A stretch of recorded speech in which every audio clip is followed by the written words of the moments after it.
उमज्ञानतिमिरान्धस्य ज्ञानाञ्जनशलाकया चक्षुरुन्मीलितं येन तस्मै श्रीगुरवे नमः। नमो विष्णुपादाय कृष्णप्रेष्ठाय भूतले श्रीमते भक्तिवेदान्तस्वामिन्निति नामिने। नमस्ते सारस्वते देवे गौरवाणी प्रचारिणे निर्विशेषा शून्यवादी पाश्चात्यदेशतारिणे। जय श्री कृष्ण चैतन्य प्रभु नित्यानंद श्री अद्वैत गदाधर श्रीवासादि गौरभक्तवृंद। हरे कृष्णा कृष्ण कृष्ण हरे हरे, हरे Ram Ram Ram Hare Hare.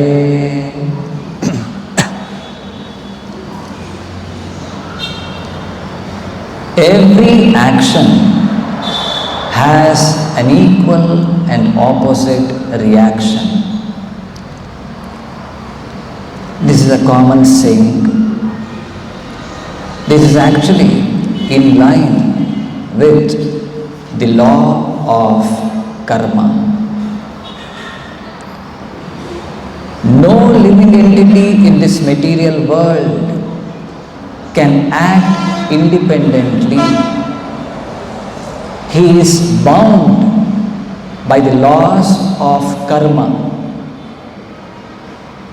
There are certain prescribed duties which he is supposed to do, and there are things, forbidden acts which he is not supposed to do. Especially the human society is divided amongst the 4 varnas and 4 ashramas. And each of these varnas and each of these ashramas, they have got their own specific duties, responsibilities, and they have got their own limits or boundaries within which they have to work.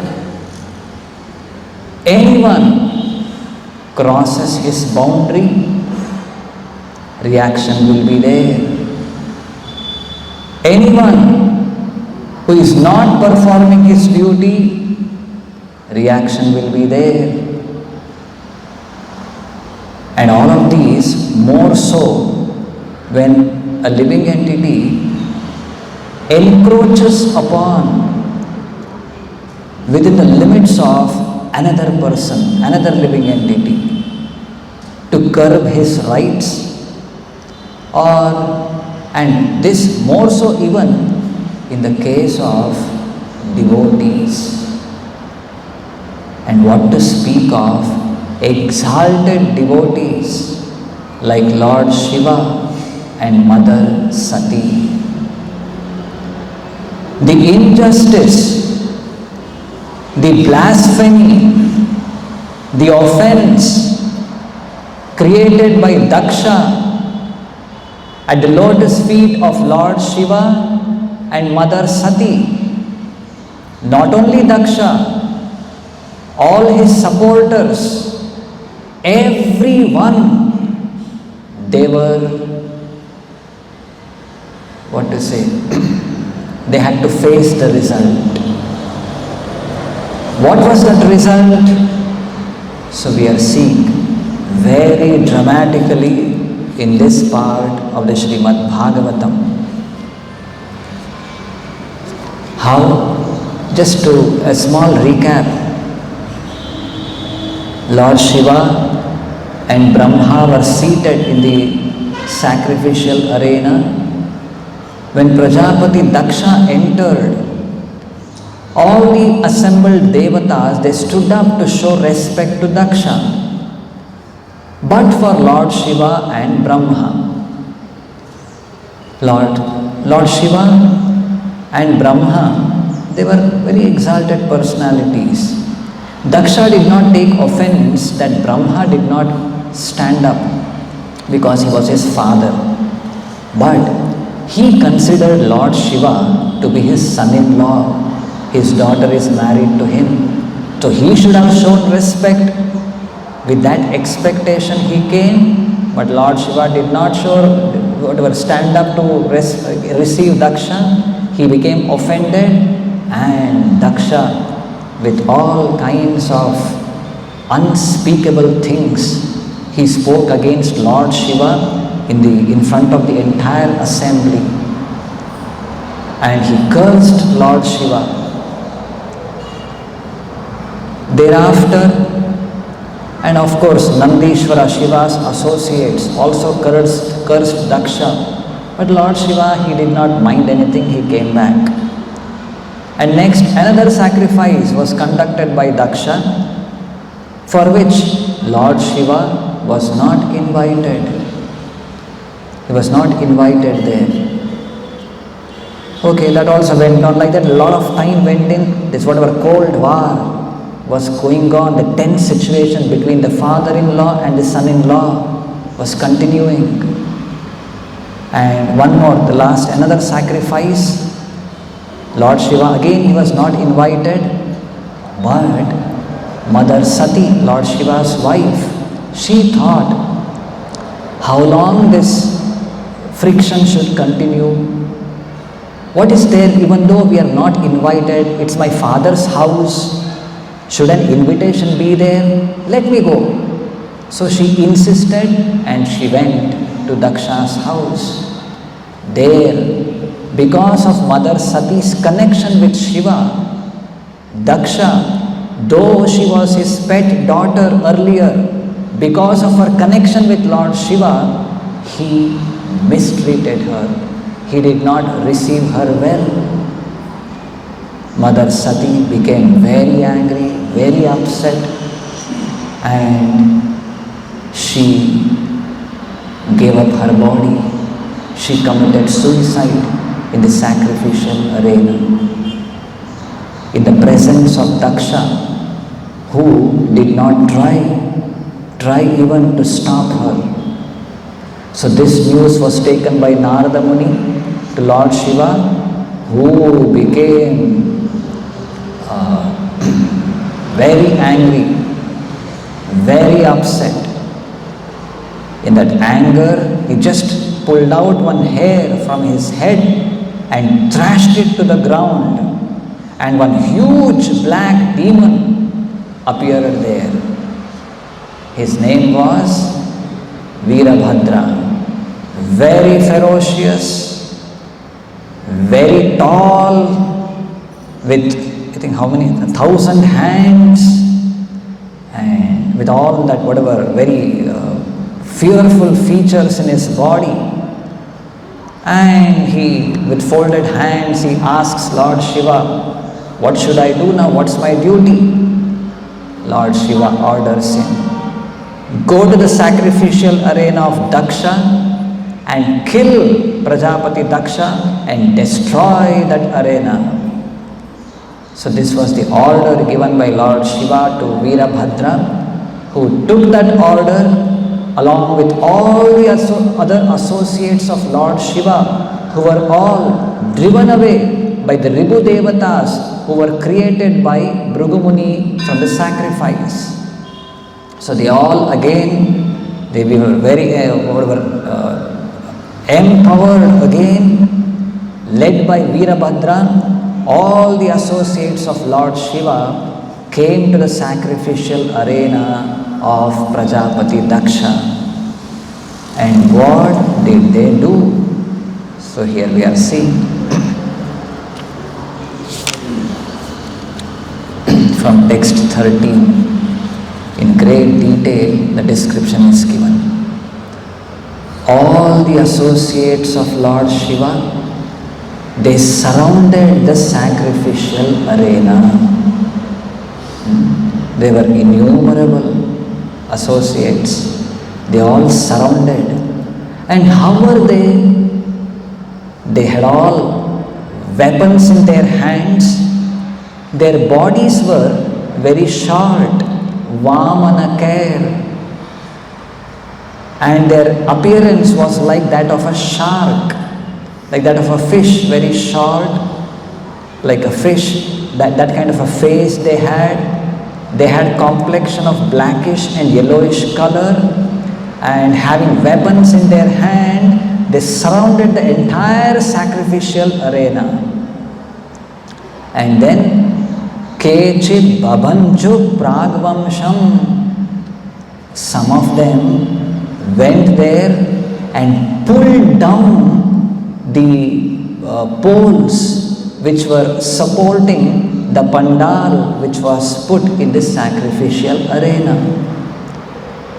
Just imagine what will happen. They just pulled out all the poles which were supported, what were meant for supporting the sacrificial arena. So everything was pulled down.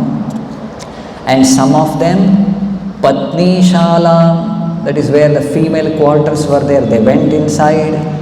Some of them, Agnidra Shala, the kitchen where the cooking was happening, some of them there they went. Tad Viharam Mahanasam, like that. And some of them towards the residential quarters they entered. And after entering there, what did they do?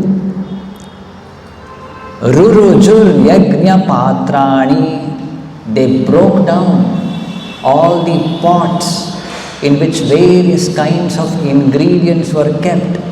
They broke them.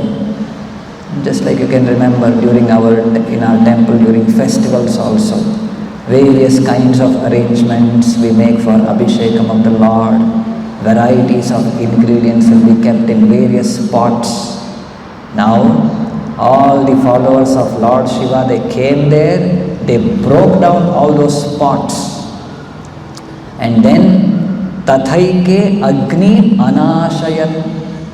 There are various sacrificial, kundas from where the fire was illuminated. They went there and put off those fire. Kundeshu Amotrayan Kechit. And some of them passed urine there. And Bibhidur Vedimekalaha.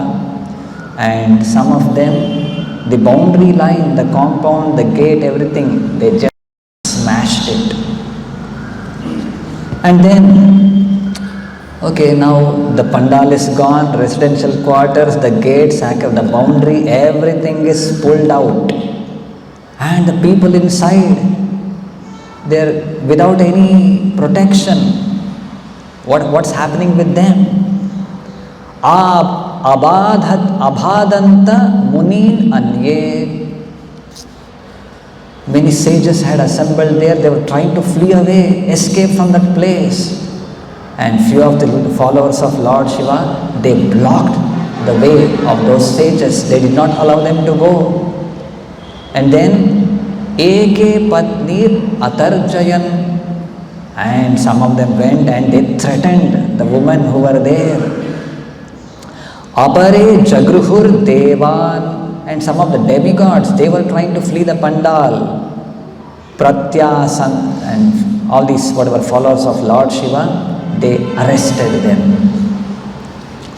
And now comes specifically to each of the leaders who are there, the followers of Daksha, what specifically happened to them. Brugum Babandha Maniman. Maniman, one of the associates of Lord Shiva, he captured Bhrugumuni. Veerabhadraha Prajapatim. Veerabhadra caught hold of Prajapati Daksha.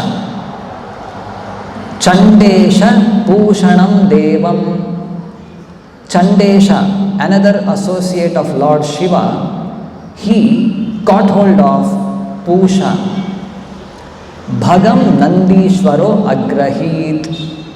Nandishwara caught hold of the Devata or demigod known as Bhaga. So like this, the principal associates of Daksha were being caught by the followers of Lord Shiva. Okay, now they caught hold of them. Next, what did they do? So here it is said,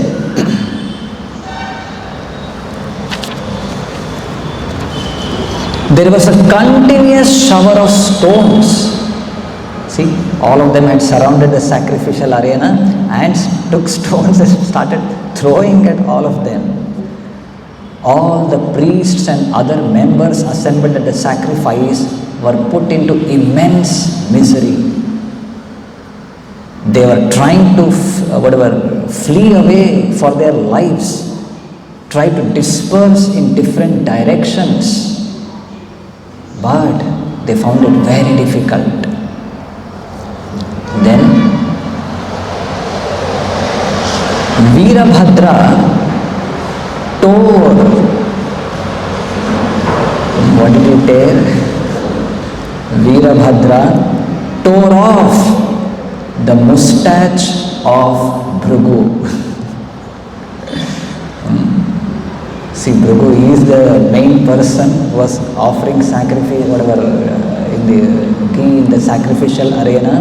He was the person who by chanting mantras offered oblations and created Ribhu Devatas to go and attack the followers of Lord Shiva. So now Veerabhadra, he has caught hold of him and he tore the mustache of Bhrigu. And then what happened to Bhaga? Again Veerabhadra caught Bhaga, who had been moving his eyebrows during Bhrigu's cursing Lord Shiva. And see, Bhrigu, when he was cursing Lord Shiva, what did Bhaga do? Bhaga was moving his eyebrows, meaning he was in consent with him. He was like they were taking pleasure in that. So what did Veerabhadra do to Bhaga? He thrust him on the ground and pulled out his eyes from its socket. Then Pushno hi apatayat dantam. Now what happened to Pusha? Pusha was the person who was smiling, showing his teeth, smiling compassionately. Just like sometimes someone is hitting someone, compassionately, some comedy we try to create there. So he was showing his teeth when Bhrigu cursed Lord Shiva and his associates. What did Veerabhadra do? Veerabhadra knocked out the teeth of Pusha. All the teeth of Pusha were knocked out. Not just of Pusha, of both Daksha also. Daksha and Pusha, all their teeth, they were knocked out. How it was being knocked out? An example, a simile is given here. The way,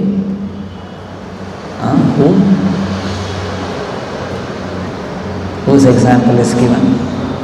Balarama. What had happened? Usually how it happens in the case of Kshatriyas, their marriage ceremony usually will be by force, by kidnapping the princesses. So that was allowed for Kshatriyas. So Krishna's grandson Aniruddha, he went to the palace of Dantavakra and kidnapped his daughter for marrying. And there was a fight which ensued. Dantavakra also did not let go so easily. So there was a huge fight. They arrested Aniruddha. And when this news went to Dwaraka, immediately Balaram, he came out with a huge retinue of army and fought with Dantavakra and released Aniruddha. At that point of time, Balaram, he had knocked out the teeth of Dantavakra. So in a similar manner, Veerabhadra knocked out the teeth of Daksha and Pusha.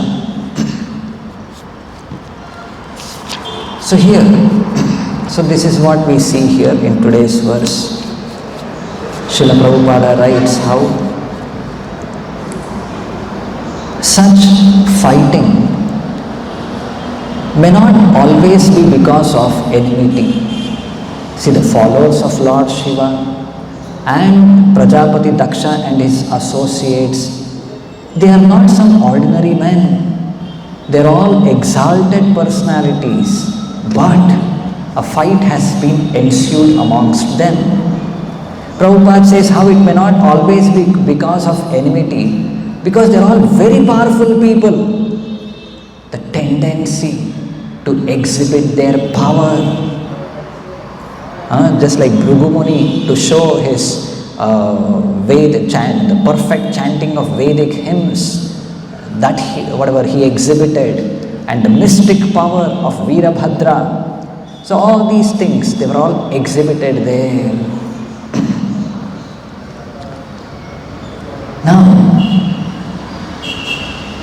we should see how, like these similar instances in various places we have heard of. Another such incident is during the Draupadi, when she was being forcefully brought to the assembly hall by Dushasana, holding her hair and tried to disrobe her, where Duryodhana had uncovered his thighs and called Draupadi, now you are my maid servant, you can come and sit on my thighs. At that point of time, the Pandavas, especially Bhima, had taken a vow to kill all the 100 sons of Dhritarashtra, and especially Dushasana, who had forcefully brought Draupadi holding her hair. He promised that he will kill him, and he will drink the blood of Dushasana. And during that pulling and pushing, Draupadi's hair was scattered, and she said, until the blood of this Dushasana touches my hair, I will not tie my hair. And Duryodhana, who uncovered his thighs in such a manner, and Bhima told, I'll break apart his thighs.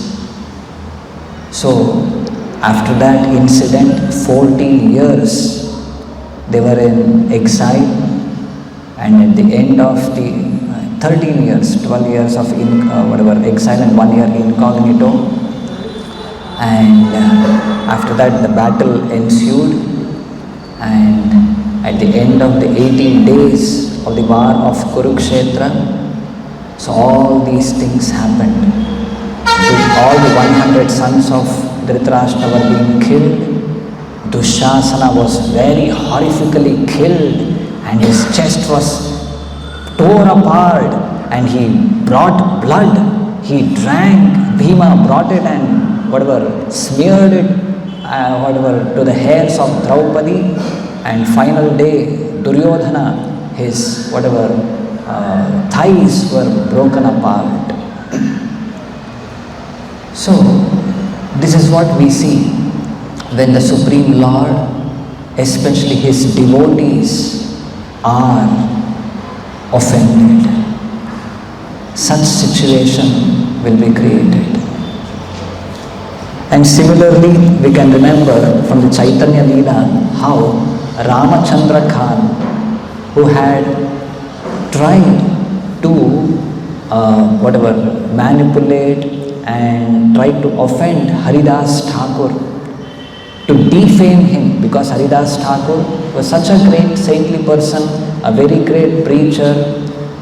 Ramachandra Khan had tried to defame him by sending a prostitute. Because of this, later, once Nityananda Prabhu along with his associates went to that place where Ramachandra Khan was there, and Nityananda Prabhu sat on the Durga Mantapa, the outside courtyard, and This Ramachandra Khan, even he did not take care of Nityananda Prabhu who had come there. He told, okay, I'll send you to, maybe my house is not suitable for your residence. So he made arrangement to say, whatever, you can stay in some Goshala nearby. Nityananda Prabhu became very angry and he said, yes, this place is not suitable for my residence. This place is suitable for Mlechas and Yavanas, and he left in an angry mood. Just after that, few days, the Muslim minister, he came to that place. He entered the house of Ramachandra Khan. He arrested he and all of his family members, and in the same place where Nityananda Prabhu was offended, there the Muslim minister, he stayed and he killed animals.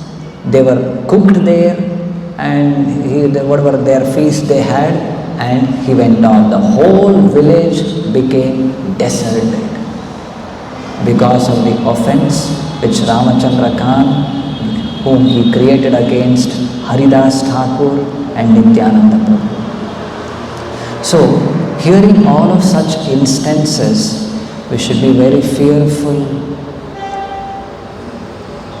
of offending great personalities or even supporting them. We should be very careful, very fearful of this. That's why always, every day, we chant as a part of our morning program, Vancha kalpatarubhyascha kripa sindhubhya evacha patitanam pavanebhyo vaishnavebhyo namo namaha. In our dealings amongst other Vaishnavas, we may commit offences, smaller, bigger, all these things. So as far as possible, we should try to avoid. Of course, we are still sadhakas. Sometimes knowingly, unknowingly it may happen. We should be ready to beg for forgiveness. Try to not do it consciously, or even if we do it, try to beg for forgiveness. Or we should be very fearful of this, because it's like Chaitanya Mahaprabhu says, Hathi Mata. It's like a mad elephant. When it enters a garden, it will rampage everything. The gardener, taking lot of time and effort, would have cultivated nice, beautiful creepers, plants and flowers and fruits, everything there. But one mad elephant is sufficient to destroy all those things. So similarly, we are seeing here in the case of Daksha, having offended Lord Shiva, though such elaborate sacrifice he would have made, arrangements he has made, all the devatas from different parts of the universe have arrived there. Very opulent arrangements he has made. He is the head of all the devatas there. But still, having offended Lord Shiva, and especially his wife Mother Sati, he is facing the reaction. So now, this apart. So this is one side of the story. So just hearing this part of the story, being fully fearful, devotees means we should be very fearful, very, not in that manner. Let us hear the other side also. Lord Krishna and his servants, the devotees, they are very merciful. They are very compassionate. Krishna says in the Bhagavad Gita, Ye yatha mam prapadyante tans tathaiva bhajamyaham. As you surrender, so shall I reciprocate. You surrender 10%, I'll reciprocate 10%. You surrender 100%, my reciprocation will also be 100%. But in case of devotees, is it really true that Krishna reciprocates proportionately? We have heard from the stories of Bhagavatam that Krishna does not reciprocate proportionately. How much you surrender, so shall I reciprocate. No. Krishna reciprocates more. Just like we have heard Srila Prabhupada telling, you take one step towards Krishna and Krishna takes 10 steps towards you to take you back. He is so eager to take you back. When Krishna was a small boy, he went with some small handful of grains and wanted to take some fruits from the fruits vendor. Giving that little, whatever, few, just the remaining few grains of what is left in his hand, he gave it to the fruit vendor, and she gave lot of fruits which Krishna wanted, and in return, what did she get? Her basket was filled with all gold, jewelry and valuable stones. Her basket was filled with that, just with the exchange of little fruits. Likewise, we have heard the story of Sudama. What did Sudama give? At least this fruit vendor, some nice, whatever, fresh fruits she has given. What did Sudama give to Krishna? Some little chipped rice, very dry. And in return, what did Sudama get? When he came back home, oh, there was a big palace which Krishna had constructed for him. The palace was so opulent, more opulent than even Indra's. So where is this proportionate reciprocation? No. Even little service you give, little offering you give to Lord Krishna, the reciprocation is multifold. For Sandipani Muni taught Krishna and Balram, and as Guru Dakshina, what did he receive? They had lost their son. He had drowned in the ocean in the Prabhasa Kshetra. Krishna brought the dead son back and gave it to Sandipani Muni. Who can do such a thing except for Lord? Just yesterday, we celebrated Ram Navami. So Lord Ramachandra, he has given one promise. What is his promise? Sakrit eva prapanno yas tavasmiti cha yachate abhayam sarvada tasmai dadami etad vratam mama. Even once, sakrit, evam, at once a person surrenders unto him, saying, Tava asmi iti, my dear Lord, I am yours. In this way, anyone surrenders unto him even once, Lord Ramachandra says, Abhayam sarvada tasmai. I guarantee them fearlessness, abhayam. So this is the promise of the Lord. So likewise we see how Krishna towards the Pandavas, they were so malleable devotees that Krishna became their chariot driver, Krishna became their security guard, Krishna became their messenger, their friend, everything to the Pandavas. So, Krishna is very merciful, he is very benevolent, he awards unlimited benediction, not simply proportionate benediction. What he has given, we cannot pay for it. He awards unlimited benediction to his devotees. But even amongst all the Leelas of Krishna, all other incarnations of Lord Krishna, when he comes as Sri Chaitanya Mahaprabhu, he is called as the most munificent. He is the most magnanimous.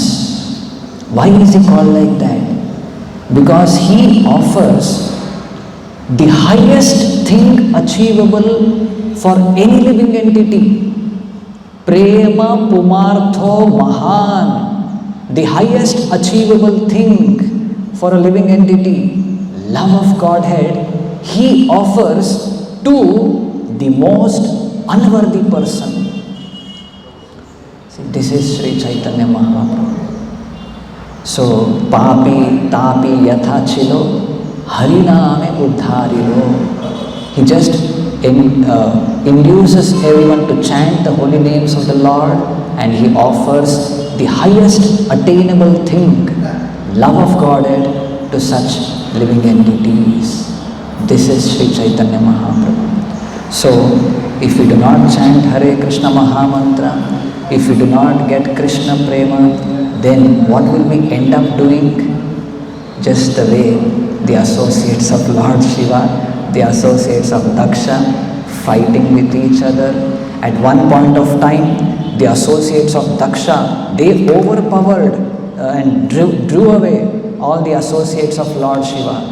Again, they came with more empowerment and they started fighting with them and destroyed the sacrificial arena. Though here Prabhupada says how it may not be because of enmity, it may like because of showing their strength. Whatever reasons it be, by nature everyone will be having this fighting spirit. I am envious towards you, you are envious at me, I fight with another person. This is how we may end up wasting our time, valuable time in this material world. So we should become the recipients of the mercy of Chaitanya Mahaprabhu, chant the Hare Krishna Mahamantra and get the highest attainable thing, love of Godhead, and make our lives successful. We'll end with this. Grantraj Srimad Bhagavatam ki, Srila Prabhupada ki,